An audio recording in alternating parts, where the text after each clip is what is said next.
बिस्मिल्लाहिर्रहमानिर्रहीम। इहराम क्या होता है? आम तौर पर लोग जो है ना, ये जो दो सफ़ेद चादरें बांधी होती हैं हुज्जाज किराम ने और उम्रा करने वालों ने, इसी को समझते हैं कि ये इहराम है।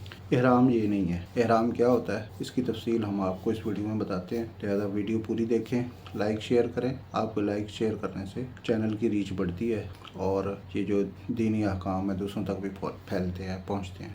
इहराम जो है वो एक ख़ास अमल का नाम है। वो अमल क्या है? वो है हज या उम्रे की नीयत से तलबिया पढ़ना। तलबिया जो मारूफ एक चीज़ है, लब्बैक अल्लाहुम्मा लब्बैक, ये जो हम तलबिया पढ़ते हैं, इसको ये जो अल्फाज हैं इनको तलबिया कहते हैं। तो जब एक शख्स हज या उम्रे की नीयत से ये तलबिया पढ़ लेता है तो उसका इहराम बंध जाता है। फिर चूँकि इहराम की पाबंदी में एक पाबंदी ये है कि मर्द हजरात सिले हुए कपड़े नहीं पहन सकते, इसलिए पहले कपड़े तब्दील कर लेते हैं, वो चादरें बांध लेते हैं और फिर अपना तलबिया पढ़ते हैं और नियत करते हैं। तो ये जो दो चादरें हैं ये सिर्फ इहराम का पाबंदी की वजह से इनको पहना जाता है, बांधा जाता है। ये इहराम नहीं है। लिहाजा लोगों को परेशानी होती है कि जी गुस्ल करने के लिए हमने इहराम ये चादरें उतारी हैं तो ये इहराम खुल तो नहीं गया, चादर हमसे गिर गई तो ये इहराम तो नहीं खुल गया हमारा। तो भाई ये इहराम नहीं है, ये सिर्फ इहराम की चादरें हैं। आप इनको बदल भी सकते हैं ज़रूरत पड़ने के वक्त, आप इनको उतार भी सकते हैं। और इहराम खुलना जो है वो ये है